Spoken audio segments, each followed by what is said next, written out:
শুভ সন্ধ্যা Canada, শুভ সকাল বাংলাদেশ। যে যেখানে বসে শো দেখছেন সবাইকে আমন্ত্রণ জানাচ্ছি হজবরল এপিসোড 3 সিজন এপিসোড 2 তে সিজন 3। আমরা সিজন 3 টা শুরু করেছি এবং আমাদের প্রথম শোটা আমরা করেছি আমাদের রেডিও স্টেশনে, যেটা নিয়ে আমাদের অনেক দর্শকদেরই আগ্রহ ছিল। সবাই জানতে চাচ্ছিল যে আমরা যে রেডিও স্টেশনের জন্য কাজ করি, রেডিও স্টেশনটা দেখতে কেমন। তো আজকে আসলে আমাদের দ্বিতীয় এপিসোড এবং আমার সিজন 3 এর প্রথম এপিসোড। অনেক কথা জমে আছে আপনাদের সঙ্গে, অনেকদিন দেখা হয় না, কথা হয় না। আশা করি সবাই ভালো আছেন অ্যান্ড সুস্থ আছেন। আমি একটু শুরুতেই আসলে আমরা সিজন 3 তে কি করব আপনাদের জন্য সে ব্যাপারে সংক্ষিপ্ত কিছু আইডিয়া দিয়ে দিই। তো আজকে আমরা যেটা শুরু করতে যাচ্ছি সেটা হচ্ছে একদম ব্র্যান্ড নিউ একটা আইডিয়া আমাদের, সেটা হচ্ছে বায়োগ্রাফি। প্রফেশনাল সিরিজ আমরা অনেক দিন থেকেই করছি। আমরা প্রফেশনাল সিরিজে চেষ্টা করি রেজেনায় আমাদের হাতের কাছে যে প্রফেশনাল যারা আছেন নিজ নিজ সেক্টরে যারা ভালো করছেন তাদেরকে আমাদের সাথে নিয়ে আসার জন্য এবং তাদের বক্তব্যগুলো পুরো রেজিয়নাবাসী তথা পুরো পৃথিবীতে ছড়ায় দেওয়ার জন্য, যে আমরা বাঙালিরাও বিদেশে ভালো পর্যায়ে আছি আমরা, এবং আমরা আমাদের ইনফরমেশনগুলো একে অন্যকে হেল্প করার জন্য। তো এই প্রফেশনাল সিরিজটাকে আমরা একটু আপডেট করেই আমাদের এই বায়োগ্রাফি সিরিজটা শুরু করেছি। আজকে আমাদের প্রথম শো হবে বায়োগ্রাফি সিরিজে। এর পাশাপাশি আমরা কিছু শো করব এই সিজন 3 তে। আমরা এক্স ফাইলস করব, যেখানে আমরা এক্সদের নিয়ে কথাবার্তা বলবো। আমরা জলসাঘর করব, যেখানে আমরা গান, নাচ, সংস্কৃতি রিলেটেড ব্যাপারগুলো তুলে ধরার চেষ্টা করব। এবং আমরা প্রফেশনাল সিরিজ তো আমাদের চলতেই থাকবে, রেগুলার প্রফেশনাল সিরিজটা বায়োগ্রাফির পাশাপাশি। এবং বেশ কিছু চমক আছে, আমি এখনই সব চমকটা না ভেঙে দিই, কিছু সারপ্রাইজের জন্য রেখে দিই দর্শকদের জন্য। এবং আমাদের শো এর শুরুতেই আজকে আসলে যে ব্যাপারটা না বললেই নয়, যাদেরকে আমাদের রিকগনিশন করাটা আসলে খুব উচিত, সেটা হচ্ছে আমাদের প্লাটিনাম স্পন্সর। তো আমরা এই শো থেকে আমরা সিজন 3 তে আমরা স্পন্সর শিপও দিচ্ছি। If anyone interested to get A sponsorship or আমাদের সাথে কাজ করতে চান, আমাদের দরজা সবার জন্য সবসময় খোলা থাকবে, আপনারা আমাদের সঙ্গে কথা বলবেন। তো আমাদের এই পাশে প্লাটিনাম স্পন্সর হচ্ছে নাইচাক অ্যান্ড কোম্পানি।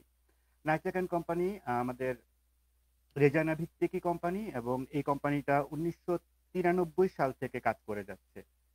সেই 93 সাল থেকে এখন পর্যন্ত রেজানাবাসীকে সার্ভিস দিয়ে যাচ্ছে এই নাইচাক কোম্পানি। এবং আরেকজনের নামটা না বললেই নয়, সজীব বণিক ভাই, ব্যারিস্টার সজীব বণিক, যিনি আসলে বাংলাদেশের একমাত্র বাঙালি ব্যারিস্টার রেজানাতে ল সার্ভিসটা দিয়ে যাচ্ছে। তো যে কোনো প্রয়োজনে আপনারা সজীব ভাইয়ের সঙ্গে এবং নাইচাকের সাথে কথা বলতে পারবেন এবং যোগাযোগ করতে পারবেন। আমরা ওনাদেরকে নিয়ে আরেকটা এপিসোড করার প্ল্যান করছি। আশা করি সেই এপিসোডটাতে আপনারা ডিটেলস জানতে পারবেন, what are they and what service they are providing. তো আমরা আসলে কথা না বলে শোতে চলে আসি। তো অ্যাজ ইউ নো অলরেডি, আপনারা জানেন যে আজকে আমাদের খুব স্পেশাল একজন গেস্ট আছে আমাদের সাথে, সো রুবিনা খানম। তো আমরা রুবিনার কাছে চলে যাচ্ছি এবং আমরা আজকে রুবিনাকে নিয়ে তার বায়োগ্রাফি শো এর বায়োগ্রাফিটা আমরা আপনাদের সামনে তুলে ধরার চেষ্টা করব। রুবিনা, কেমন আছেন? ভালো, আপনি ভালো? আমি ভালো। সো প্রথমে আমি আসলে একটা প্রশ্ন, কমন একটা প্রশ্ন থাকে যে আপনার অনুভূতি কি আমাদের সাথে আসতে পেরে? ও, অনুভূতি খুবই ভালো, আমি খুবই এক্সাইটেড। আচ্ছা, দ্যাটস ইট? আরো বলতে হবে? হ্যাঁ, আপনার অনুভূতিটা এক্সাইটেড এবং ভালো, এছাড়া আর কি কি অনুভূতি কাজ করছে আপনার ভিতরে? এছাড়া হচ্ছে একটু নার্ভাস, কারণ প্রথম শো আপনাদের সাথে। একটু নার্ভাস, এই তো এক্সাইটেড, খুবই ভালো লাগছে এবং একটু নার্ভাস। ওকে, তো আশা করি নার্ভাসনেসটা কিছুক্ষণ পরেই চলে যাবে। আমরা যখন কথা বলতে থাকবো, আড্ডাতে ঢুকে যাব, তখন আসলে নার্ভাসনেসটা থাকে না, চলে যায়। তো আমরা আসলে আপনার সম্পর্কেই দর্শকদের সামনে আপনার জীবনধারাটা তুলে ধরার চেষ্টা করব। এবং আপনি প্রফেশনাল জায়গা থেকে আমরা জানি যে আপনি লেখিকা এবং একজন শিক্ষিকা, এবং পাশাপাশি অনেকগুলো পরিচয় আপনার আছে। আমরা চেষ্টা করব সেই পরিচয়গুলো দর্শকদেরকে দিতে। তো আমাদের শোটা আসলে বেসিক্যালি একটা প্যাটার্ন আমরা মেনটেন করার চেষ্টা করি, সেটা হচ্ছে অতীত, বর্তমান এবং ভবিষ্যৎ। তো আমরা অতীত থেকে শুরু করবো আর কি আজকে শোটা। তো অতীতের প্রথম যে জিনিসটাই আসে, জন্মস্থান নিয়ে কিছু বলুন আমাদের। আমার জন্ম ময়মনসিংহ শহরে। ময়মনসিংহ শহরে ক্যান্টনমেন্ট একটা আছে, ওই ক্যান্টনমেন্টের পাশেই আমার বাড়ি। আর ময়মনসিংহ তো ব্রহ্মপুত্রের জন্য বিখ্যাত, তো ব্রহ্মপুত্রের পাড়ে আমার বাড়ি, বেড়ে ওঠা। ওখানেই আমার জন্ম, বেড়ে ওঠা। ওখানে আমার স্কুল কলেজ তারপর হচ্ছে ওখান থেকে আমি হচ্ছে গিয়ে ঢাকায় মুভ করি আমি আহ, ঢাকায় পড়ার মুভ জন্য। আসার পরে আমি আরো অনেক কথা আছে চলে আসবে। আচ্ছা। তো আমরা আপাতত একটু হ্যাঁ, ময়মনসিংহেটাতে থাকি। হ্যাঁ।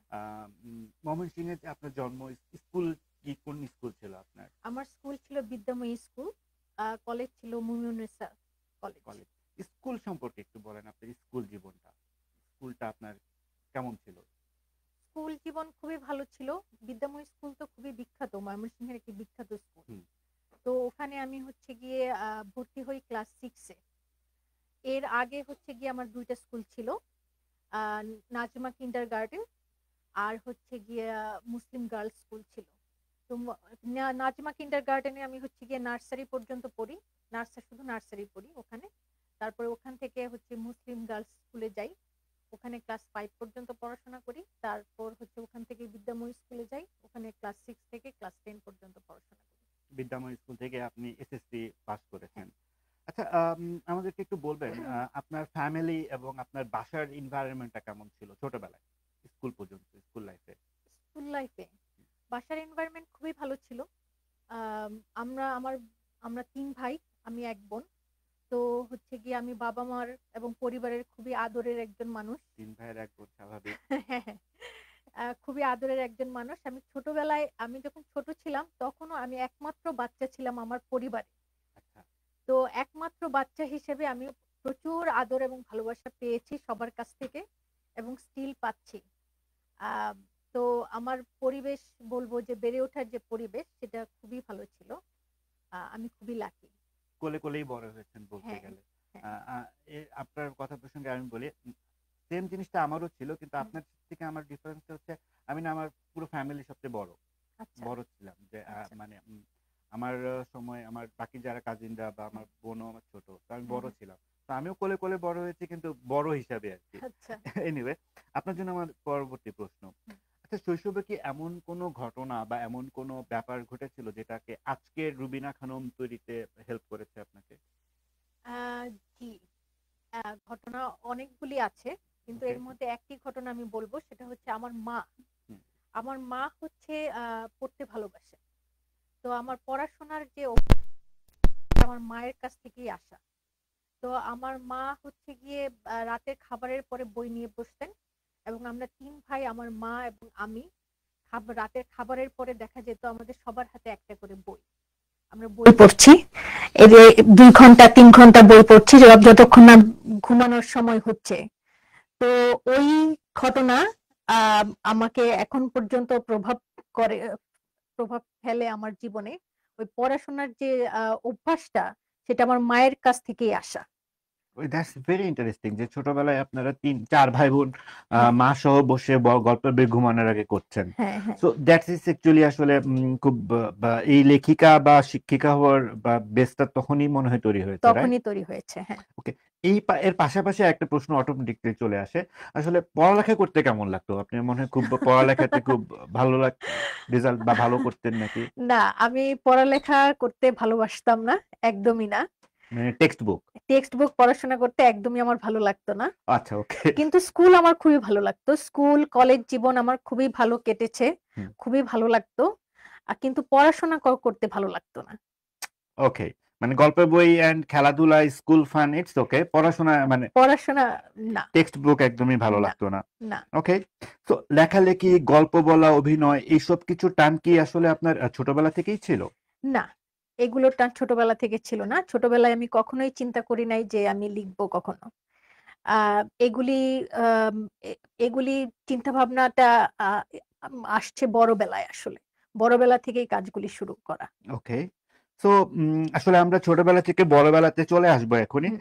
সো বড়বেলাতে আসার আগে আপনার ছোটবেলার আ কিছু স্মৃতি আসলে আমরা দর্শকদের সঙ্গে শেয়ার করতে চাচ্ছি।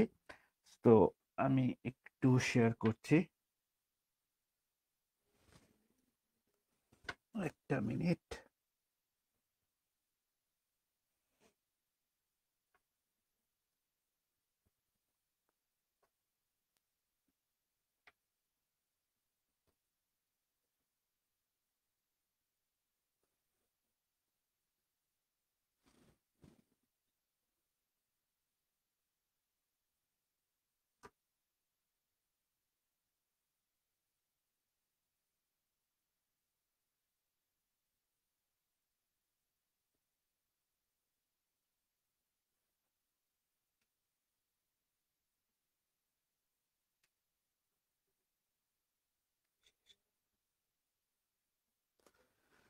ওকে, সো আমরা দেখলাম রুবিনার ছোটবেলার স্কুল, কলেজ এবং ইউনিভার্সিটি কেমন ছিল সে ভিডিওগুলা, ছবিগুলো। সো আসলে এত পুরোনো সময় তো আমাদের সেলফি থাকলে হয়তো বা অনেকগুলো সেলফি পেতাম এই সময়কার হলে। সো আমরা হ্যাঁ, আসলে যতটুকুই দেখাইতে পেরেছি দর্শকদেরকে। তো আমরা পরবর্তী প্রশ্নে চলে যাচ্ছি। এবার আসি একটু বড়বেলায় আপনার শিক্ষা জীবন। একটা মিনিট।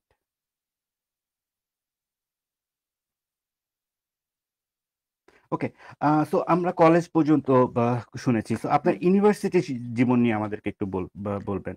আপনি কোন কোন সাবজেক্টে পড়েছেন, কোন কোন ইউনিভার্সিটিতে? ইউনিভার্সিটি জীবন, আমার ইউনিভার্সিটির জীবন খুবই কালারফুল। হুম, হুম। আমি ৩টা ইউনিভার্সিটিতে পড়েছি এই পর্যন্ত। আমার আচ্ছা। ১ম ইউনিভার্সিটি ছিল ঢাকা ইউনিভার্সিটি, বাংলাদেশে। তারপর 2nd ইউনিভার্সিটি হচ্ছে গিয়ে দেগু ইউনিভার্সিটি, সাউথ কোরিয়ায়। এবং 3rd ইউনিভার্সিটি হচ্ছে ইউনিভার্সিটি অফ রিজায়না। ওকে। তো ঢাকা ইউনিভার্সিটি থেকে আমি আম ইংলিশ ডিপার্টমেন্ট থেকে ব্যাচেলর অফ আর্টস করি। আমার আ সাবজেক্ট ছিল English language and English literature. Um ওখান থেকে পাশ করার পরে আমি কোরিয়াতে চলে যাই মাস্টার্স করার জন্য। আমার মাস্টার্স হচ্ছে অ্যাপ্লাইড লিঙ্গুইস্টিকস এর উপরে। এবং ওখান থেকে আমি এখানে আসি, রিজাইনাতে আসি পিএইচডি করার জন্য। পিএইচডির সাবজেক্ট এরিয়া আমার applied linguistics, second language acquisition. Um কাছাকাছি বলতে হবে। কিন্তু এটা ফ্যাকাল্টি অফ এডুকেশন এর আন্ডারে। ওকে। তো এই যে ধারাবাহিকতা, ছোটবেলায় যে মানুষটার হুম, আসলে পড়ালেখায় পছন্দই ছিল না, সে মানুষটা ঢাকা ইউনিভার্সিটিতে শেষ করলেই আই থিংক মানে আমিও বিবিএ করার পরে আমার মনে হয়েছে যে যাক আলহামদুলিল্লাহ হুম, বাঁচছি। হুম, হুম, হ্যাঁ, তারপরে আবার পড়ার চিন্তা করব সেটা এখানে এসে করতে হয়েছে, হুম, বাট মাথায় আসে নাই। হুম, তো আপনি মাস্টার্স করার জন্য আরেকটা দেশে গিয়ে আরেকটা ইউনিভার্সিটিতে পড়লেন, তারপরে পড়াটা শেষ হলো না, এখানে এসে আপনি পিএইচডি করলেন। তো এই হুম, পিএইচডি করার যে অনুপ্রেরণাটা, ইটস হুম, আমি যেটা বলবো এটা সাহসের ব্যাপার। হুম, হুম, হ্যাঁ? It's all about need to courage. Hmm. তো এই পিএইচডি করার অনুপ্রেরণাটা আপনার কিভাবে করে আসলো? এই অনুপ্রেরণা হচ্ছে আমার মায়ের কাছ থেকে। আচ্ছা, আমার মা হচ্ছে গিয়ে চাইতো যেন তার মেয়ে হচ্ছে সর্বোচ্চ পড়াশোনা শেষ করে। ওকে। তো এই কারণেই হচ্ছে গিয়ে মূলত পিএইচডি তে ভর্তি হওয়া। কারণ এটাই সর্বোচ্চ ডিগ্রি। হুম, তো এই আমার মায়ের কারণেই আমার পিএইচডি টা করা মূলত। ওকে। So that's nice. তো পিএইচডির সাবজেক্টটা এবং পিএইচডির বিষয়বস্তুটা নিয়ে যদি একটু আমাদের দর্শকদের কিছু বলতেন। অবশ্যই। আমার পিএইচডি আমি আগেই বললাম যে এপ্লাইড লিঙ্গুইস্টিকস এর উপরে। হুম, আ এরিয়া হচ্ছে এপ্লাইড লিঙ্গুইস্টিকস। পিএইচডির গবেষণার বিষয়বস্তু ছিল a language policy and planning. English language policy and planning in post colonial context which is Bangladesh. তো হচ্ছে গিয়ে আমি বাংলাদেশের English language policy and planning এর উপরে আ কাজ করি, রিসার্চ করি।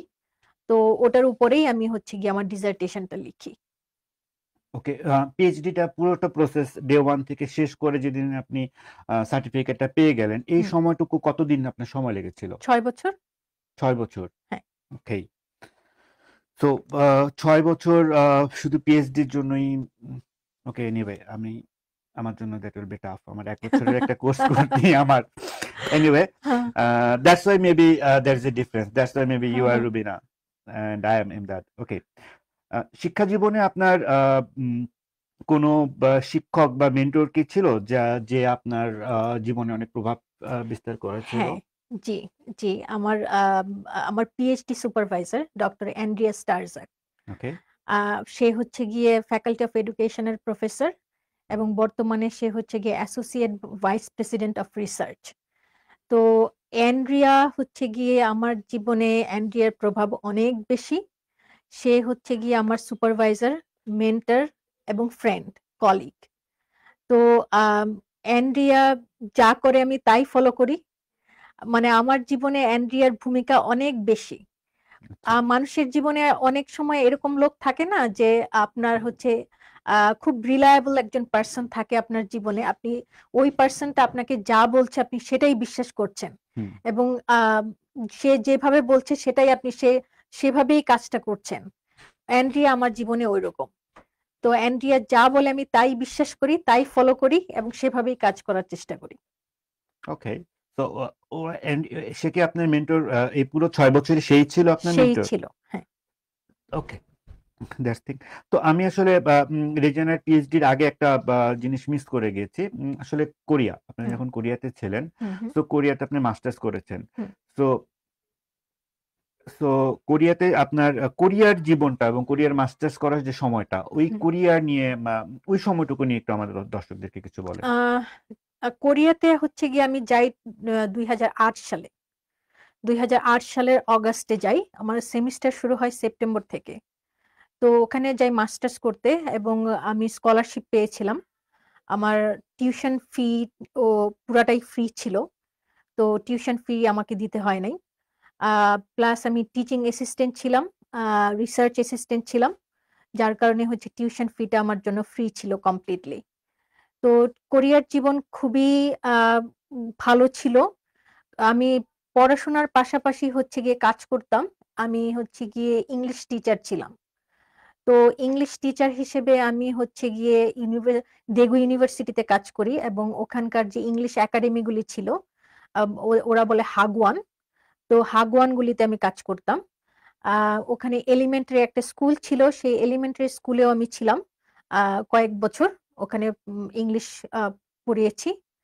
আম, এর পাশাপাশি হচ্ছে গিয়ে আপনার ওরা ইউনিভার্সিটি থেকে প্রায়ই হচ্ছে গিয়ে বিভিন্ন ট্যুরের আয়োজন করত।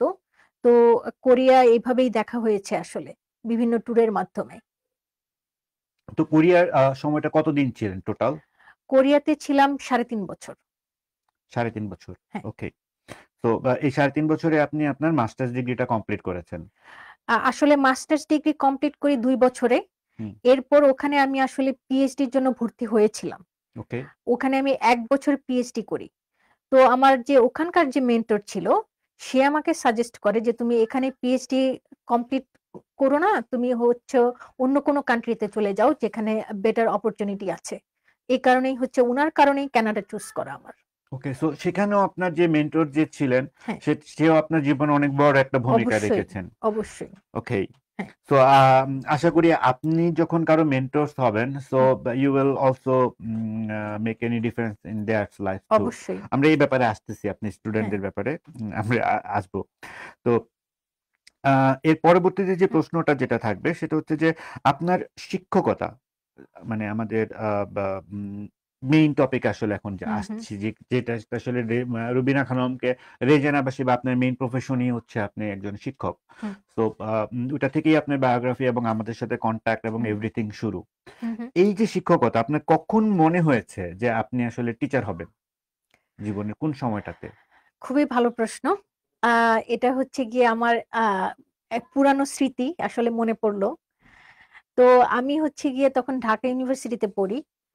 তো ঢাকা ইউনিভার্সিটিতে পড়ার সময় যেহেতু ইংলিশ ডিপার্টমেন্টে ছিলাম, হুম। প্রচুর টিউশনি করতাম। কিন্তু ওই প্রাইভেট টিউশনি থেকে আসলে শিক্ষকতার ইন্সপিরেশন আসে নাই। আসছে হচ্ছে গিয়ে আমি একটা স্ট্রিট স্কুল তৈরি করি ঢাকাতে? ঢাকা ইউনিভার্সিটিতে। ঢাকা ইউনিভার্সিটিতে, হ্যাঁ। ওকে। আপনি নিশ্চয়ই আইবি এর সঙ্গে পরিচিত। ডেফিনিটলি। হ্যাঁ। আইবি এর ক্যান্টিন সম্পর্কে লিস্ট খুব ভালোভাবে পরিচিত। তো হ্যাঁ। ওই আইবিএ ক্যান্টিনে হচ্ছে গিয়ে আমি আড্ডা দিতাম। ও, ওকে।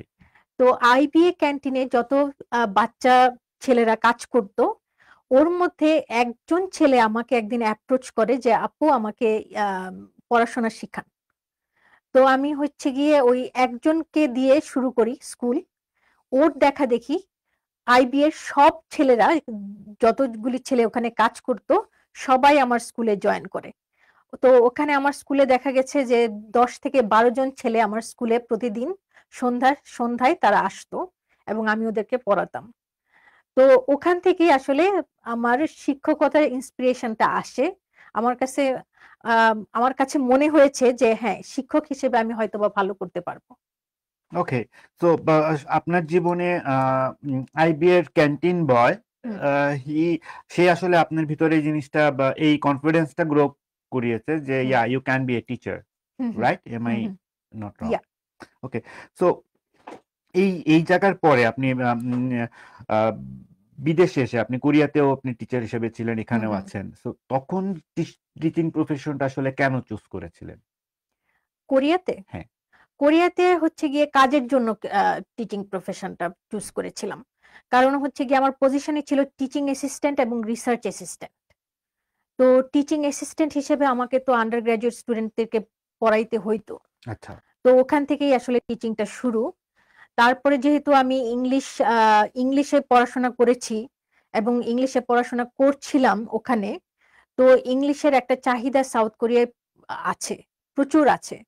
তো ওদের ইংলিশ শিক্ষক দরকার অনেক। তো হুম। ওভাবেই আসলে ইংলিশ টিচিং এ যাওয়া আমার। ওকে, অ্যান্ড রেজেনে আসার পর? রিজাইন আসার পর একই টিচিং অ্যাসিস্ট্যান্ট হিসেবে কাজ শুরু করি। সো টিচিং অ্যাসিস্ট্যান্ট হিসেবে কাজ শুরু করার পরে হচ্ছে গিয়ে আমার প্রফেসরদের সঙ্গে কাজ করতে হইতো। তো আন্ডার গ্রাজুয়েট ক্লাস নেওয়া হয়েছে। ওখান থেকেই টিচিংটা শুরু আসলে। ওকে।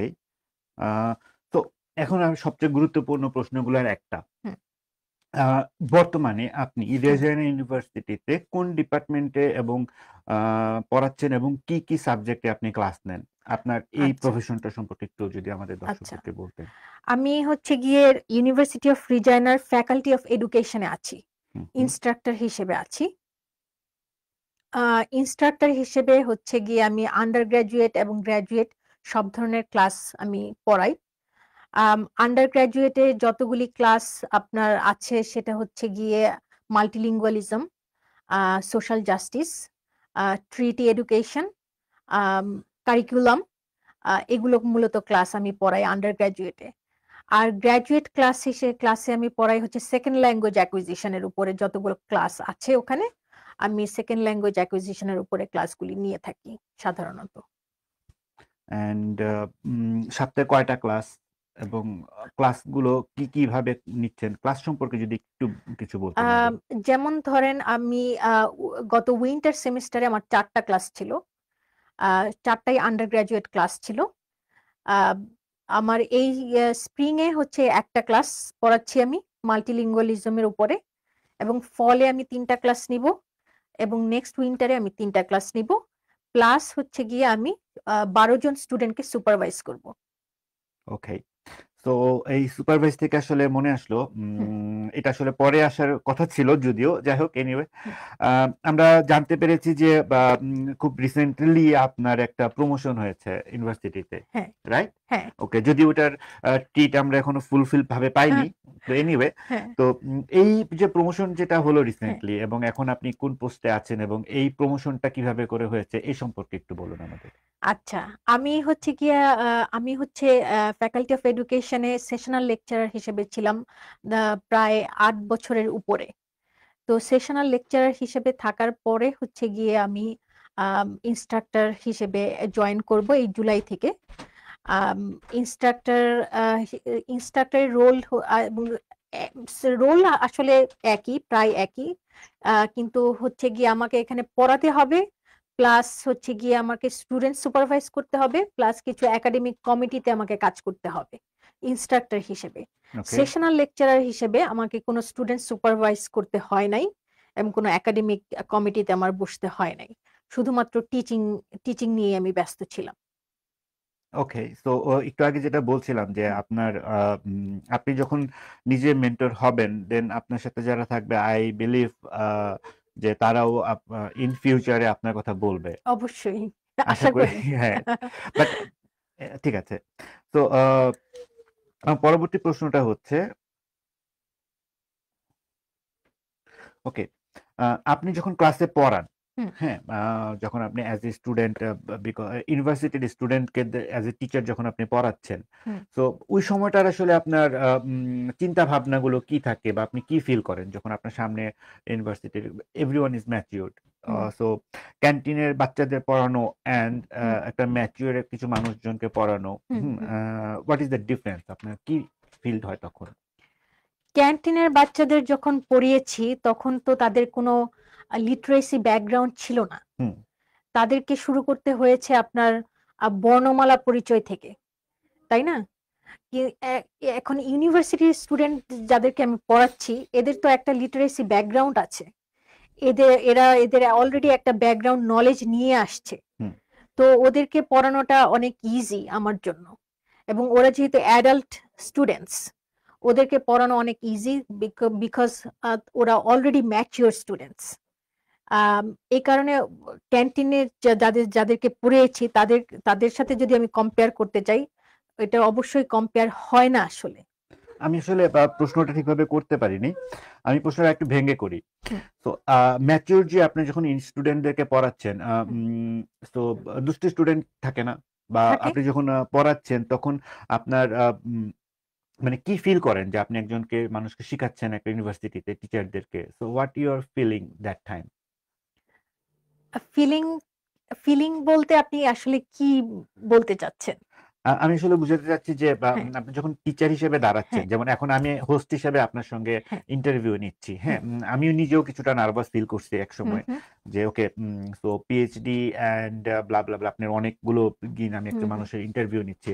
আপনি যখন এখানে এসে বসে আমার সাথে যখন কথা বলছেন, আপনি হুম, নিজেও বলেছেন যে ওকে আমি ১ম বার একটা রেডিও শোতে কথা বলছি, যেটা লাইভ শো হচ্ছে। হ্যাঁ, সো ইউ ফিল সামথিং। হ্যাঁ। সো আপনি যখন অ্যাজ এ টিচার আপনি ডায়াসে দাঁড়ায় যখন আপনার সামনে ৫০ জন ১০০ জন বা মানুষজন আছে, দ্যাট ওই মুহূর্তটাতে আপনার ফিলটা কি হয়? অনুভূতিটা কি হয়? ও! I feel so confident. ওকে। কারণ হচ্ছে গিয়ে আমি বলি কেন? কারণ হচ্ছে গিয়ে আমার স্টেজ ভীতিটা নাই। এবং মানুষের সামনে কথা বলতে আমি ভালোবাসি। তো আম আ মানে হিউজ অডিয়েন্স যদি থাকে আমার সামনে সেটা আমার জন্য কোনো সমস্যাই না। আমি খুবই কনফিডেন্ট ফিল করি।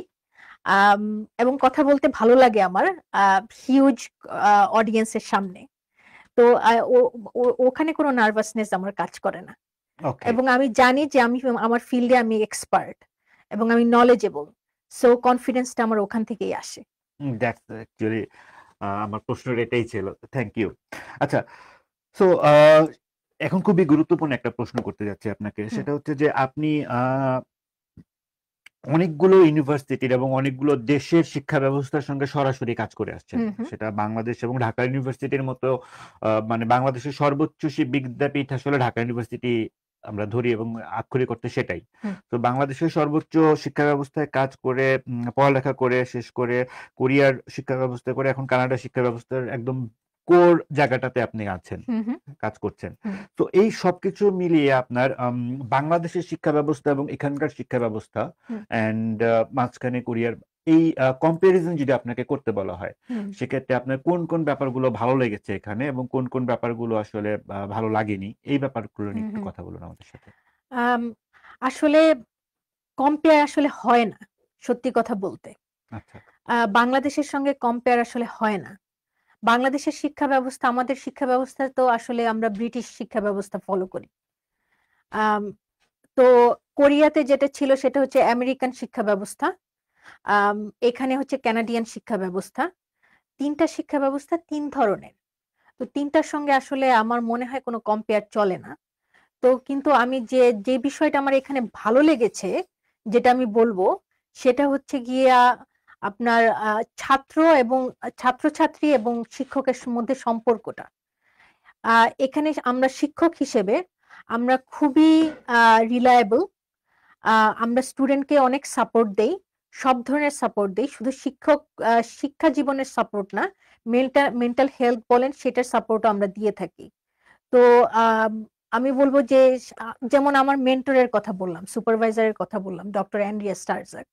তো অ্যান্ড্রিয়া আমাকে সব ধরনের সাপোর্ট অ্যান্ড্রিয়া আমাকে করেছে। তো অ্যান্ড্রিয়ার কাছ থেকেই আমার এটা আসলে শিখা যে কিভাবে স্টুডেন্টদেরকে সাপোর্ট করতে হয়। তো আমি বলব যে ছাত্রছাত্রীদের সাথে যে শিক্ষকের যে সম্পর্কটা, এটা এখানে অনেক চমৎকার। এটা আমি কোরিয়াতেও লক্ষ্য করেছি। কোরিয়াতে সামান্য একটু পার্থক্য আছে। ওখানে হচ্ছে গিয়ে আ আ শিক্ষকদের খুবই মর্যাদা করা হয়। শিক্ষকদেরকে প্রায় গডের মতো রেসপেক্ট করা হয়।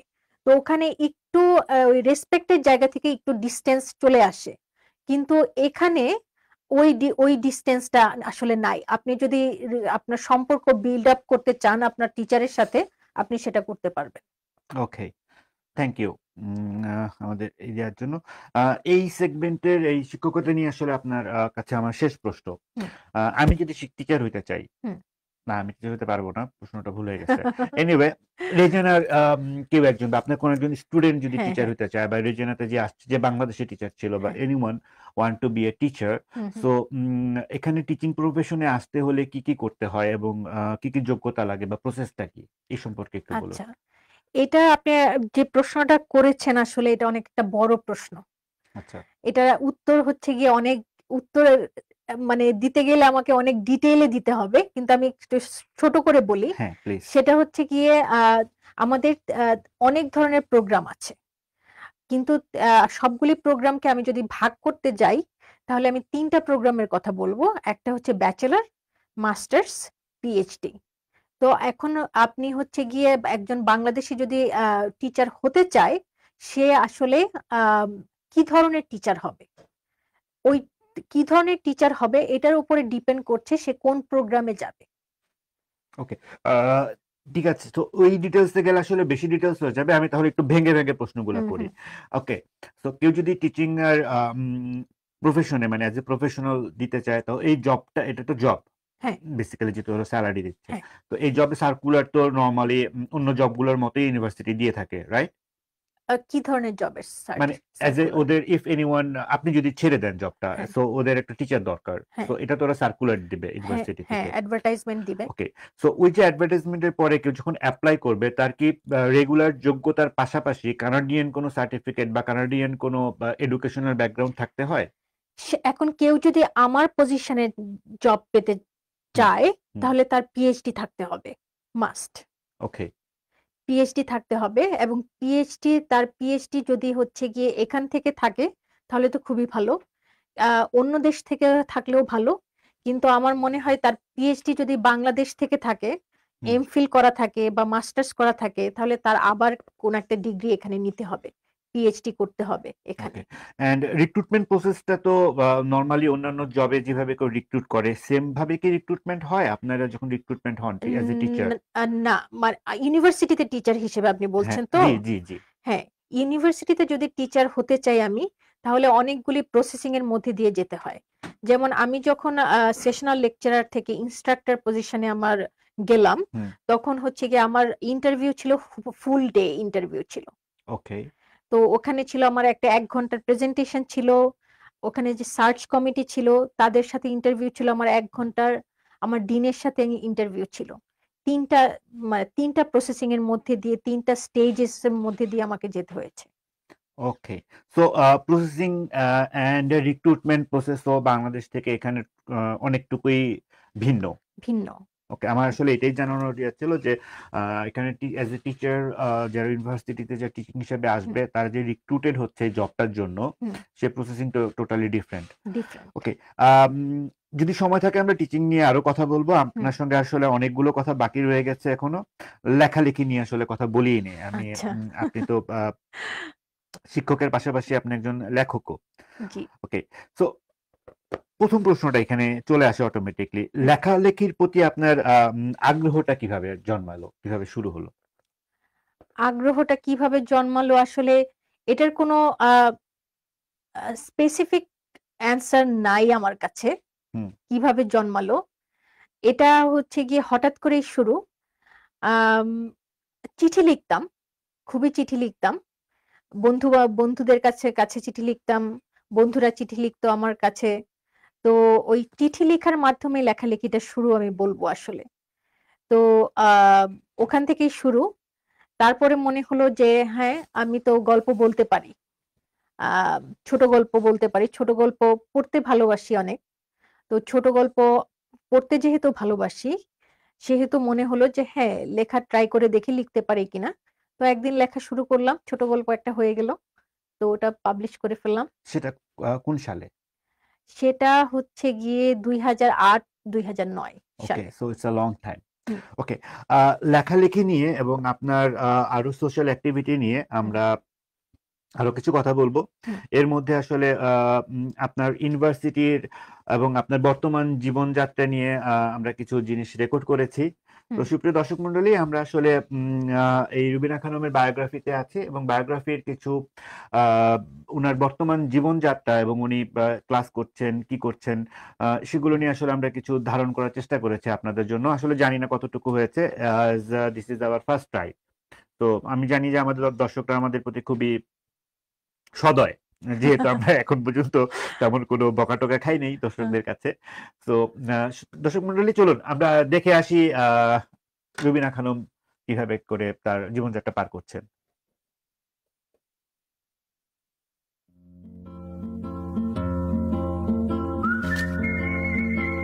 In the heart of Saskatchewan, Rubina Khanum stands before her students.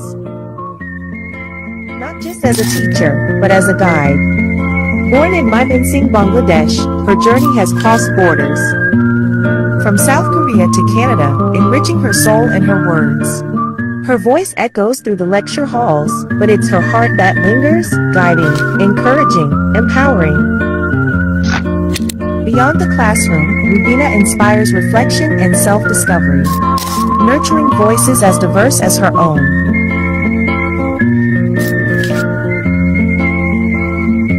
Amid shelves of stories, Rubina finds her own words reflected in the voices of others.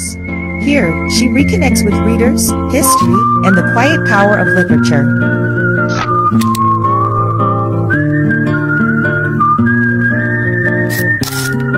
In a cozy downtown cafe, Rubina's stories come alive.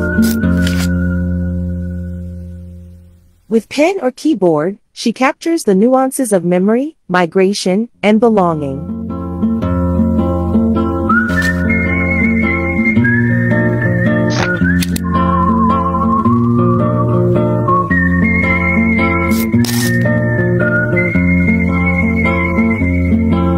Her sanctuary.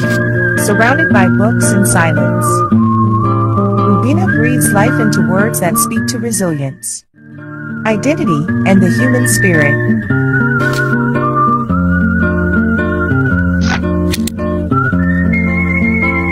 At day's end, Rubina walks with her companion Leo, 4 paws beside 2 feet, in nature's calm. She finds quiet strength. Rubina Khanum, writer, educator, voice.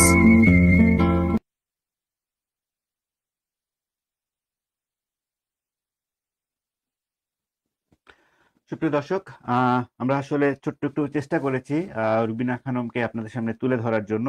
জানি না কতটুকু পেরেছি। তো আমরা পরবর্তী প্রশ্নে চলে যাচ্ছি। পরবর্তী প্রশ্নে যাওয়ার আগে কিছু কমেন্টস চলে এসেছে এখানে। আমি কিছু কমেন্টস না পড়লেই নয়। প্রথম কমেন্টস দিয়ে আসছে মেঘার। রুবিনা আপু is truly one of the kindest soul I have met. She is truly a gem of a person. Megha, thank you. আপনাকে বলেছে, কিছু বলতে চান? Thank you Megha. Okay. Shahnaz Sultana আপু, ওয়ান এন্ড অনলি আমাদের শাহনাজ সুলতানা বিথি আপু। Rubina, you are an amazing person, a real good soul. Love you always, dear sis. Thank you আপু। ওকে।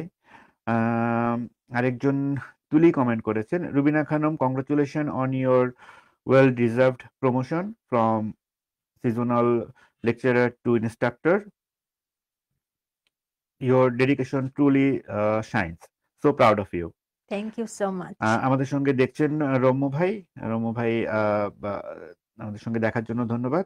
আরো কিছু কমেন্টস চলে এসেছে, আমি কমেন্টস গুলো দেখতে পাচ্ছি না, মেবি উপরে চলে গেছে। এনিওয়ে, আমরা আমাদের শোতে আগে বাড়ছি। ওকে, তো লেখালেখি নিয়ে আমরা কথা বলছিলাম। তো লেখালেখি just 1 minute.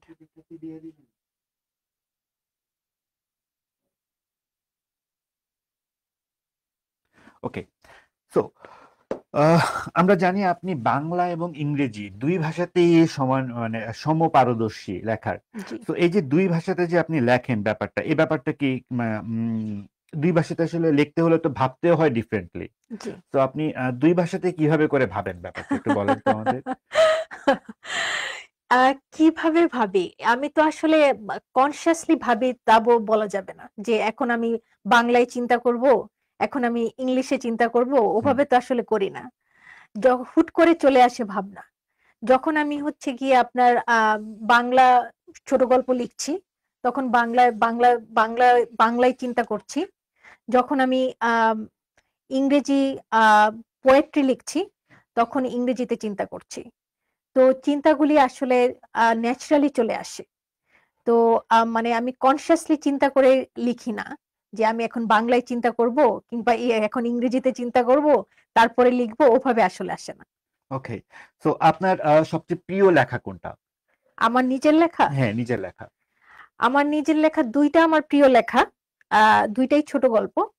একটার নাম হচ্ছে ক্রুগোর দোকান, হুম, আরেকটার নাম হচ্ছে নির্বাসন। ওকে। তো এগুলা প্রকাশিত হয়ে গল্প বলছেন। হ্যাঁ। ওকে, সো রিসেন্টলি আপনার লাস্ট কোন বইটা প্রকাশ হয়েছে? ইতি তোর বাড়ি। ইতি তোর বাড়ি, এবং আমরা জানি যে আমরা জানি, সরি, আমরাই এটা অবশ্য কভার করে ট্রাই করেছিলাম আপনার লঞ্চিং প্রোগ্রামটা। হ্যাঁ। সো ইতি তোর বাড়ি, এই আইডিয়াটা কোথা থেকে এসেছিল আপনার? নামের কথা হ্যাঁ, বলছেন? হ্যাঁ, হ্যাঁ। নামটা আসলে ইন্টারেস্টিং। ইতি তোর বাড়ি নামটা আসে হচ্ছে গিয়ে আমার ভাইয়ের কাছ থেকে। তো একদিন হচ্ছে গিয়ে আমার ভাই ফোন দিল আমাকে, ফোন দিয়ে বলল যে নর্মাল কথাবার্তা, তুমি কেমন আছো, আহ, আমরা তোমাকে মিস করছি। তো আহ, যেহেতু আমি একজন কবি, তো আমি কাব্যিকভাবে বিষয়টা চিন্তা করলাম। হুম, তারপরে মনে হলো যে একটা যে কবিতা লিখা যায়। ওই কবিতার শেষে আমি কবিতাটা এমন ভাবে লিখলাম যে আমার বাড়ি আমার কাছে চিঠি লিখছে। আচ্ছা, তো কবিতার শেষে ছিল, লাইনটা ছিল ইতি তোর বাড়ি। তো ওকে, ওখান থেকেই নামটি আসা। ওকে। সো এই ইতি কোনো মানুষের নাম না, এটা হচ্ছে যে আমরা চিঠি লেখার শেষে যেটা লিখি, ইতি তোর যে বাড়ি। ইতি সুমন লিখছি আমি, বা হ্যাঁ, ইতি যার নামটা দিই, হ্যাঁ, ইতি তোর বাড়ি। ওকে, ইতি তোর বাড়ি। Very interesting. সো আসলে আপনার কালারফুল লাইফের অনেকগুলো সেগমেন্টে আমরা এখনো টাচ করতে পারিনি, আমাদের সময় দ্রুত চলে যাচ্ছে। আমার আরেক পরবর্তী প্রশ্ন, যে হুম, আপনি অভিনয় জগতের সঙ্গে ওতপ্রোতভাবে জড়িত ছিলেন। তো হ্যাঁ। আসলে থিয়েটারে আসলে আপনার পদাচরণ পাটা কিভাবে করেছিল, এবং কিভাবে এটা শুরু হয়েছিল? থিয়েটারে আসা হচ্ছে গিয়ে আমার বন্ধু ক্লোই চেনের মাধ্যমে। ক্লোই হচ্ছে গিয়ে একজন ব্রিলিয়ান্ট প্লে রাইট। সে খুবই ভালো নাটক লিখে। তো ক্লোই হচ্ছে গিয়ে এখানে টিকটক নামে একটা ফেস্টিভ্যাল হয়, থিয়েটার ফেস্টিভ্যাল হয়। তো আহ, রিজাইনাতেই হয়। তো ওই ফেস্টিভ্যালে ক্লোই হচ্ছে গিয়ে অংশগ্রহণ করে। তো ও ও ও যখন অংশগ্রহণ করে তখন হচ্ছে গিয়ে ওর অ্যাক্টার্স দরকার ছিল। তো ওর যেহেতু আহ, ওইভাবে ফান্ডিং ছিল না, ও হচ্ছে গিয়ে ওর যত পরিচিত জন ছিল তাদেরকেই ও ইনভাইট করে ওর নাটকে অ্যাক্ট করার জন্য। তো ওর মধ্যে আমিও একজন ছিলাম। তো ওর মাধ্যমেই আসলে নাটকের জগতে আসা। তো আমি দুইটা নাটকে অভিনয় অভিনয় করি, দুইটা নাটকই ছিল ক্লোই চেনের দুইটা নাটক। ওকে, সো এই নাটক দুটো সম্পর্কে একটু বলবেন। দুইটা নাটক ছিল, ক্লোই আসলে অনেকটা নিজের জীবনের উপরেই ভিত্তি করেই নাটকগুলি লিখে।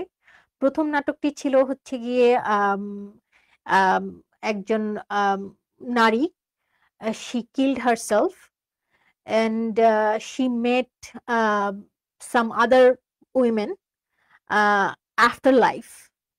তো ওই ওখানেই সে এটাই মূলত গল্পটা ছিল যে সে কিভাবে ইন্টারাক্ট করছে আদার উইমেনের সাথে। তো ওখানে আমি হচ্ছে গিয়ে ক্লোই চেনের ইয়াঙ্গার ভার্সন হিসেবে ছিলাম। ওকে, এন্ড সেকেন্ড নাটকটা? সেকেন্ড নাটকে ছিল ক্লোইর কাজিন মারা যায়। ও মারা যাওয়ার পরে ক্লোই ওই এক্সপিরিয়েন্সটার উপরে ভিত্তি করে নাটকটা লিখে। তো ওই নাটকে হচ্ছে আমার চরিত্রটা ছিল ওর কাজিনের এক্স ওয়াইফ হিসেবে আমি ছিলাম। ওকে, তো আমরা নাটকের এবং থিয়েটারে যাব। এর আগে যাওয়ার আগে আমি আসলে এতগুলো জিনিস করেছেন, আমি একটু লিখে রেখেছি, আমি একটু বলে নিই। ওকে, ওকে, সো আপনি ঢাকা ইউনিভার্সিটির ফিল্ম সোসাইটির সঙ্গে জড়িত ছিলেন। হ্যাঁ, ইংলিশ ল্যাঙ্গুয়েজ ক্লাব করেছেন আপনি কোরিয়াতে, হ্যাঁ। যেটা আপনার দেগু ইউনিভার্সিটি। Daegu university. ওকে, আমি ডেঙ্গু বলতেছিলাম, সরি ফর দ্যাট। ডেগু ইউনিভার্সিটিতে হ্যাঁ, আপনি রেজাইনাতে আসার পর রেজাইনাতে আপনি আরেকটা এনজিওর সঙ্গে কাজ করেছেন, যেটা হচ্ছে হোয়াইট পনি লজ। এই সম্পর্কে একটু বলবেন। ওটা ঠিক এনজিও না, ওটা একটা অর্গানাইজেশন, ওকে, হোয়াইট পনি লজ। তো ওরা কি এটা হচ্ছে করতো? নর্থ সেন্ট্রালে, রিজাইনার নর্থ সেন্ট্রালে ওদের অর্গানাইজেশনটা। হুম, আমাদের যেটা কাজ ছিল সেটা হচ্ছে গিয়ে আমরা নর্থ সেন্ট্রাল নেইবারহুডে হাঁটাহাঁটি করতাম, এবং ওখানে যে ড্রাগস গুলি ছিল সেই ড্রাগস গুলি আমরা পিক আপ করতাম। ওকে, তো এটা সোশ্যাল ছিল ওয়ার্কের মূলত কাজ। আরেকটা অংশ যে হ্যাঁ, ওখানে যদি রাস্তাতে ওই জায়গাটাতে যে ড্রাগস ইউজাররা যারা ছিল, ড্রাগস ক্লিন করা, ড্রাগস ক্লিন করা। মূলত রাস্তা থেকে ড্রাগস অ্যান্ড ক্লিন করা। আপনি রেজেনা ইউনিভার্সিটিতে রাইটিং গ্রুপ নামে একটা গ্রুপেরও আপনি কোঅর্ডিনেটর হিসেবে কাজ করেছেন। জি, ওকে, ওরা লেখালেখি করতো? হ্যাঁ, আমরা শুধু লেখালেখি করতাম। এটা আসলে গ্রুপটা ছিল হচ্ছে গিয়ে গ্র্যাজুয়েট স্টুডেন্টস এর জন্য। তো ওকে, মাস্টার স্টুডেন্টস এবং পিএইচডি স্টুডেন্টস, আমাদের তো অনেক লিখতে হয় আসলে। তো এবং আমাদের লেখার জার্নিটা অনেকটা লোনলি জার্নি। তো হচ্ছে গিয়ে আমরা ওই গ্রুপের মাধ্যমে সবাই একসাথে হতাম এবং একসাথে সবাই লিখতাম। তো এটা আমরা সপ্তাহে একদিন কাজটা করতাম। তো একজন আরেকজনকে সাপোর্ট দেওয়াই ছিল এই গ্রুপের মূল উদ্দেশ্য। মানে একা একা লিখে আসলে হচ্ছে না, তো সবাইকে নিয়ে সবাইকে আমিও নিয়ে, লিখতেছি, তুমিও আসলে লেখো, হ্যাঁ, তোমার কোনো সমস্যা হলে আমাকে বলো, আমি ট্রাই করব, আমার কোনো সমস্যা হলে তুমি বলো, দ্যাটস দ্য এক্স্যাক্টলি, থিম ছিল, রাইট? এক্স্যাক্টলি। ওকে, তো এর পাশাপাশি আপনি আমরা জানি, আমরা ভিডিওতেও দেখেছি যে আপনি অ্যাথলেটিক্স এবং স্পোর্টসের সঙ্গেও জড়িত। তো আপনি জি, যে দৌড়াদৌড়ি করেন হ্যাঁ, বিভিন্ন সময়, তো হ্যাঁ, ওয়াসকানা পার্ক রান নামে একটা কমিউনিটির সঙ্গে আপনি হতেন। জড়িত। এটাও কি ওই লেখালেখির মতো যে আমি একা কেন দৌড়াবো, আসলে তুমিও আসো, একসঙ্গে দৌড়াই? অনেকটা সেরকমই, হ্যাঁ। এবং আচ্ছা, এই ওয়াসকানা পার্ক রান সম্বন্ধে আমি একটু বলি। প্লিজ। এটা হচ্ছে গিয়ে আপনার বিশ্বের প্রতিটি দেশে হয়। প্রতিটি দেশে আমি বলবো না, প্রায় দেশেই হয় আসলে। এবং একই দিনে হয়, একই টাইমে হয়, শনিবার সকাল 9টায়। ওকে, তো রিজাইনা শহরে হচ্ছে গিয়ে শনিবার সকাল 9টায় হচ্ছে, সাউথ আফ্রিকায় শনিবার সকাল 9টায় হচ্ছে। যে কোনো পার্কে 5 কিলোমিটারের একটা রেস হচ্ছে এবং এই রেস সম্পূর্ণ free. Okay, so that's an huge thing. Okay, এবার আসি মানে আরেকটা গুরুত্বপূর্ণ সেগমেন্টে। আমরা জানি আপনি স্পার্ক নামে একটা সংগঠনের সঙ্গে জড়িত এবং জি, ওটা থেকে আপনি রিসেন্টলি নিউজ লেটার প্রকাশের বেলাও আপনি কাজ টাজ করেছেন। তো আসলে এই হুম। ব্যাপারে আমি না বলে আসলে আপনি যদি এই কমিউনিটি ওয়ার্কটা সম্পর্কে একটু আমাদেরকে বলতেন, আহ, যেটা আহ, আপনার কারেন্ট কাজ এবং যেটা অনগোয়িং হুম, হুম। কাজ করছেন আপনি। তো আমি বর্তমানে স্পার্কের সঙ্গে জড়িত। স্পার্ক হচ্ছে একটি non profit organisation. Spark normally কাজ করে হচ্ছে গিয়ে আপনার ডাইভার্সিটি, ইনক্লুশন এগুলি নিয়ে কাজ করে। তো আমরা স্পার্ক থেকে হচ্ছে গিয়ে এই নিউজ লেটারটি আমরা প্রকাশ করি স্পার্কেল নামে। তো এটি হচ্ছে একটি বাই মান্থলি নিউজ লেটার। তো এইটি আমরা প্রকাশ করি হচ্ছে গিয়ে এটা হচ্ছে এপ্রিলের ইস্যু। তো আর 2 মাস পরে আমরা আরেকটি নিউজ লেটার প্রকাশ করব। তো আমি রিজাইনাবাসীকে বলবো যে আপনারা যারা লেখালেখি করেন, প্লিজ আমাদের এখানে সাবমিট করবেন আপনার লেখা। আম, আপনারা লেখা সাবমিট করতে চাইলে আমার সঙ্গে যোগাযোগ করতে পারেন। আম, আপনার বিজনেস যদি আপনি প্রমোট করতে চান, সেটাও আমাদেরকে আপনি জানাতে পারেন। আমরা এখানে অ্যাড প্রকাশ করব, আপনার অ্যাড প্রকাশ করব এখানে। তো লেখা লেখা দেওয়ার জন্য এবং অ্যাড দেওয়ার জন্য আপনারা আমার সঙ্গে যোগাযোগ করতে পারেন স্পার্কেলে। ওকে, এন্ড এটার মধ্যে যে আমাদের হজবরলের একটা লেখা আছে, এটা হ্যাঁ, কিন্তু আপনি আমার মনে হয় মিস করে গেছেন, না? না, না, না, এটা যদি একটু বলে অবশ্যই। দিতেন আমাদের হ্যাঁ, দর্শকদেরকে। এই যে হজবরল লেখা, হজবরল একটা লেখা দিয়েছিল, হজবরলের লেখা এখানে আছে। Okay, thank you Rubina. Okay, so আসলে আরো অনেকগুলা প্রশ্ন এবং আড্ডা বাকি আপনার সঙ্গে, কিন্তু আমাদের হ্যাঁ, সময়টা খুব দ্রুত চলে যাচ্ছে আজকে, বুঝতে পারছি না।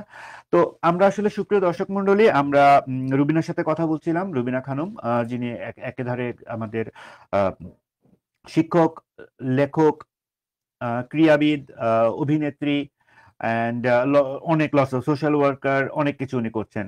তো আমরা রুবিনা খানমের সাথে আমাদের কথাগুলো শেয়ার করেছি এবং রুবিনা খানম তার কথাগুলো বলেছে। চলুন দর্শকবৃন্দ, আমরা আসলে একটু দেখে আসি যে what others people think about Rubina. আমরা রুবিনার পরিচিত এবং আমাদের পরিচিত কিছু মানুষজনের কাছে জিজ্ঞেস করেছিলাম যে what they think about Rubina. তো তারা আমাদেরকে তাদের ভিডিও বার্তাগুলো পাঠিয়েছে। চলুন আমরা সেটা দেখে আসি। হ্যালো, আসসালামু আলাইকুম। মিষ্টি, কেমন আছো? আমি তোমার সঞ্জিতা আপু। তোমাকে আমি চিনি অনেক বছর, ভিজানাতে যেহেতু আমরা থাকি, কিন্তু ফ্রেন্ডশিপটা 1 বছরের মতো। তুমি ইউনিভার্সিটিতে পড়াও, অ্যাজ এ টিচার আমি তো খুব বেশি বলতে পারবো না কেমন তুমি, যেহেতু আমি তোমার স্টুডেন্ট ছিলাম না, কিন্তু তোমার লেখালেখির সাথে আমার পরিচয় আছে। তুমি খুব অল্প শব্দে অনেক গভীর কিছু বলে ফেলতে পারো, যেটা খুব বড় একটা কোয়ালিটি। চুপচাপ নিঝঞ্ঝাট একজন মানুষ। তোমাকে খুব ভালো লাগে। তোমার যেন সবকিছু ভালো হয়, যা কিছু করছো এবং করবে সবকিছুর জন্য শুভকামনা থাকছে। ভালো থাকবে, আর দেখা তো হচ্ছেই। Hello, morning. My name is Chloe and I'm a friend of Rubina's.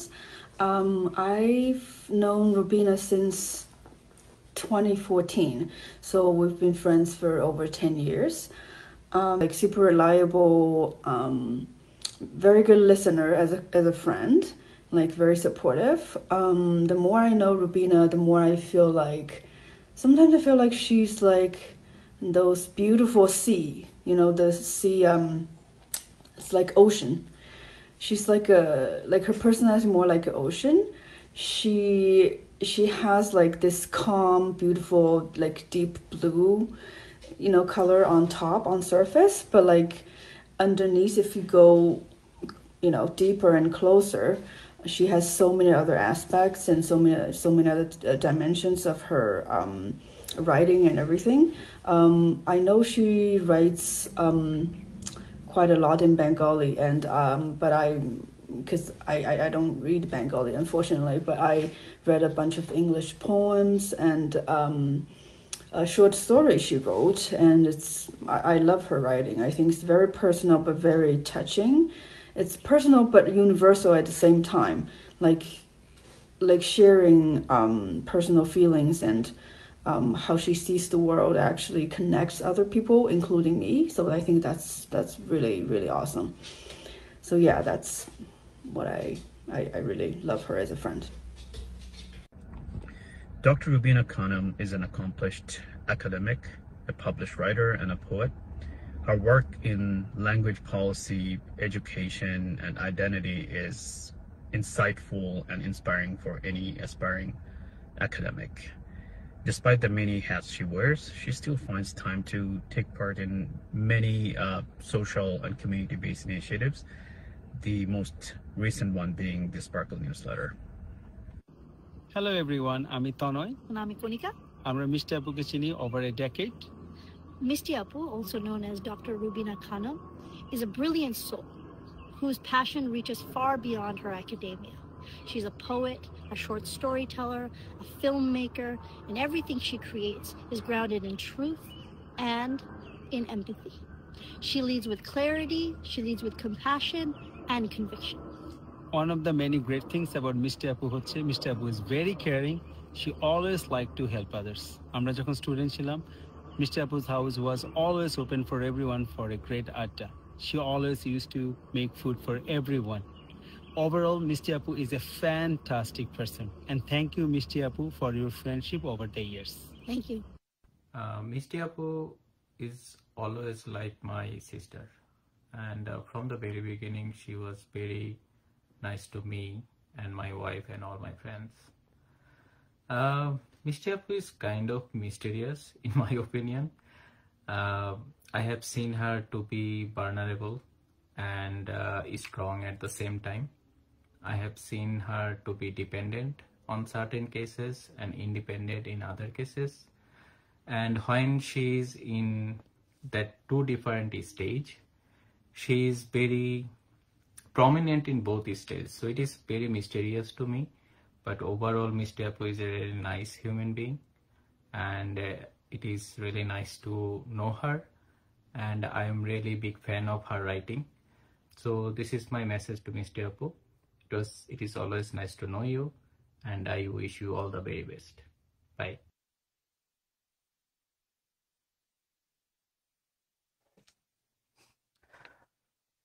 সুপ্রিয় দর্শক, আমরা রুবিনার নিয়ে বাকিদের কথা শুনে আসলাম। রুবিনা, কেমন লাগলো? আমি খুবই সারপ্রাইজড, খুবই টাচিং। সবাইকে অনেক ধন্যবাদ এত সুন্দরভাবে বলার জন্য আমাকে নিয়ে। Thank you. অ্যান্ড বাকি যারা আমাদেরকে ভিডিওগুলো পাঠিয়েছেন, আমরা আসলে সবার ভিডিও ফুল লেন্থে দেখাতে পারিনি বলে দুঃখিত, বিকজ সমস্যা স্বল্পতার কারণে আমাদের কিছু এডিট করতে হয়েছে। প্লিজ ক্ষমা সুন্দর দৃষ্টিতে দেখবেন। কিছু কমেন্টস চলে এসেছে, আমি কমেন্টসগুলো না পড়লেই নয়। মেঘা আবার কমেন্টস করেছেন, ফুল অফ ইন্সপিরেশন। সঞ্জিদা আপু কমেন্ট করেছেন, অনেক অনেক শুভকামনা তোমার জন্য মিষ্টি। ফেন্সি কিচেন কমেন্ট করেছেন, শুভকামনা রুবিনা আপু আপনাকে। আফতাব মাহমুদ খুরশেদ ভাই কমেন্ট করেছেন, doctor Rubina, you are 100% right. Writers journey is a lonely journey. Khurshed ভাইও যেহেতু রাইটার, সে আপনার ব্যাপারটা ভালো বুঝতে পারবে। থ্যাংক ইউ আফতাব ভাই কমেন্ট করার জন্য।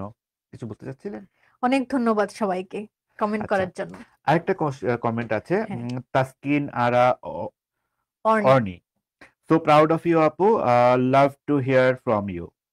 এন্ড আমাদের সঙ্গে মুক্তা আপু দেখছেন, ফয়সাল ভাই দেখছেন, তানভীর আনন্দ ভাই দেখছেন, আর অনেকেই আমাদের সাথে আছেন। ধন্যবাদ সবাইকে যারা লাইভ অনুষ্ঠান দেখছেন, আমাদের সাথে আছেন। সো আসলে আমরা গল্প করছিলাম রুবিনার সঙ্গে, আমাদের সময়টা মোটামুটি আমরা শেষ পর্যায়ে চলে এসেছি, বাট কিছু প্রশ্ন আসলে রয়ে গেছে এখনো। আমি সেই ব্যক্তিগত প্রশ্নগুলোতে চলে যাচ্ছি। রুবিনা আপু, আপনার সঙ্গী লিও, হ্যাঁ, জি। এবং এই যে নেচার, প্রকৃতি, আপনার হ্যাঁ। সঙ্গে আমি যতদিন ধরে আপনাকে আমি দেখছি বা চিনি, আপনি খুব প্রকৃতি প্রেমিক টাইপ, অ্যান্ড লিও আপনার সঙ্গী। জি। তো এই প্রকৃতি এবং লিও এই সবকিছু মিলিয়ে আপনার জীবনযাত্রায় আসলে এরা কিভাবে প্রভাব বিস্তার করছে? দেখুন, লিও আমার সঙ্গে আছে 12 বছর ধরে। আমি যখন লিওকে অ্যাডাপ্ট করি তখন ওর বয়স ছিল 7.5 সপ্তাহ। তো লিও আমার জীবনের সঙ্গে ওতপ্রোতভাবে জড়িত। যেমন লিওকে ছাড়া আমার চলবে না, লিও আমাকে ছাড়াও লিওর চলবে না। তো আমরা একে অপরের সঙ্গী। আর এখানে যেহেতু আমার কোনো ফ্যামিলি নাই, লিওই একমাত্র আমার ফ্যামিলি এখানে। আম প্রকৃতি, হ্যাঁ, প্রকৃতি ভালোবাসি অবশ্যই। হাইকিং আমার প্রিয় একটা বিষয়। আমি হাইকিং করতে ভালোবাসি। আ প্রকৃতিতে যখন যাই তখন আসলে আ যেটা হয়, নিজেকে খুঁজে পাওয়া হয় প্রকৃতির মাঝে। তো আ আপনি যখন হাইকিং এ যাবেন, যখন আপনি হাইকিং ট্রেলে হাঁটবেন, তখন আপনি দেখবেন যে আপনি চিন্তাগুলি এক সূত্রে গাঁথা হচ্ছে। আপনার চিন্তাগুলি কনসেনট্রেট করতে পারছেন আপনি একটা কেন্দ্রবিন্দুতে, এবং লেখক হিসেবে সেটা আমাকে খুব সাহায্য করে। ওকে, দ্যাটস নাইস। তো আমার পরবর্তী প্রশ্ন, আপনি যদি আপনার এই কালারফুল জীবনের লাইফের আপনি যদি পিছনের দিকে তাকান, হ্যাঁ, তাহলে আপনার পুরো জীবনের যে সময়টুকু পার করে আসছেন, এর কোন কোন ব্যাপারগুলো নিয়ে আপনার আসলে গর্বিত বোধ করেন বা আপনি গর্ববোধ করেন? আমি আমার জীবনের অনেকগুলি বিষয় নিয়ে গর্ববোধ করি। আমার ফ্যামিলিকে নিয়ে আমি গর্ববোধ করি অবশ্যই। আ আমার ফ্যামিলি খুবই ইম্পোর্টেন্ট আমার জন্য। আ ফ্যামিলি ছাড়াও যে আরেকটা বিষয় নিয়ে আমি গর্ববোধ করি সেটা হচ্ছে আমার পিএইচডি নিয়ে। এই পিএইচডি কমপ্লিট করতে আমার ৬ বছর লেগেছে। ৬ বছর অনেক লম্বা সময়, অনেক লম্বা জার্নি। তো এই ৬ বছর জার্নির পরে যে অ্যাচিভমেন্ট, এটা নিয়ে আমি খুবই গর্বিত। ওকে, দ্যাটস নাইস। গর্ব করার মতো ব্যাপার, বিকজ ৬ বছর পড়ালেখা আসলে যে কি জিনিস মানে আমি ভুলে গেছিলাম। আমি রিসেন্টলি পার হয়ে আসছি তো একটা পার্ট, সো আমি জানি যে এটা আসলে অনেক টাফ একটা ব্যাপার। এনিওয়ে, তো সর্বশেষ প্রশ্ন আসলে অফিসিয়ালি আপনার কাছে আজকে, যে রেজিনাতে আসলে আমাদের এই দর্শকদের মোটামুটি ৭০ থেকে ৮০% দর্শকই আমরা ইমিগ্রেন্ট, যারা এক দেশ থেকে আরেক দেশে এসেছে। আমাদের ইমিগ্রেন্ট দর্শকের লাইফ স্টাইলের উপরেই বেস করে আসলে আমাদের এই শোটা করা। তো যারা নিউ কামার আছেন রেজিনাতে বা ইমিগ্রেন্ট হিসেবে যারা আসছেন, তাদের জন্য এবং আপনার পরবর্তী জেনারেশনের জন্য আপনার যদি কিছু বলার থাকে আপনি দর্শকদের বলতে পারেন। নিউ কামারদের জন্য, নিউ কামার এবং বাংলাদেশি ইমিগ্রেন্টস সবার জন্য আমি যেটা বলবো, চলেন আমরা সবাই একসঙ্গে কাজ করি, একসঙ্গে থাকি, একে অপরকে সাহায্য করি, একসাথে একজন আরেকজনকে সাপোর্ট দেই বিভিন্ন কাজে, একসাথে মিলে কিছু করার চেষ্টা করি সব সময়। আর তরুণ প্রজন্মের জন্য যেটা কথা বলবো সেটা হচ্ছে গিয়ে, বেশি করে পড়ুন, ঘুরে বেড়ান। পড়াশোনা পড়তে ভালো লাগলে পড়েন, ঘুরতে ভালো লাগলে ঘুরে বেড়ান। এই দুটাই অনেকটা আপনার জীবনে সাহায্য করবে বড় হতে। থ্যাংক ইউ রুবিনা খানমকে। আপনার জন্য ছোট্ট একটা গিফট আছে। থ্যাংক ইউ, একটা card. Thank you so much. You are most welcome. সুপ্রিয় দর্শক মন্ডলী, আমরা আমাদের শোয়ের একদম শেষ পর্যায়ে চলে এসেছি। আমরা কিছুক্ষণ পরেই আমাদের শোটা শেষ করে দেব। তো শো শেষ করার আগে আবারও আমি ধন্যবাদ জানাচ্ছি আমাদের প্লাটিনাম স্পন্সর নাইচাক এবং সজীব বণিক ভাইকে আমাদের সাথে থাকার জন্য।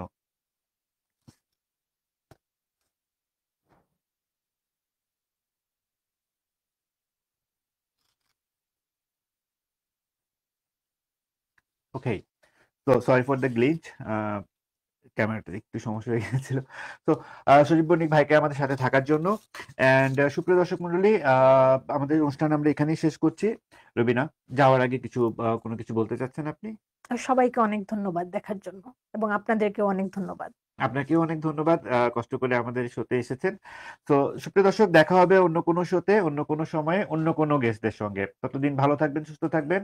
সবাইকে শুভরাত্রি কানাডা, অ্যান্ড শুভ সকাল বাংলাদেশ। Good bye.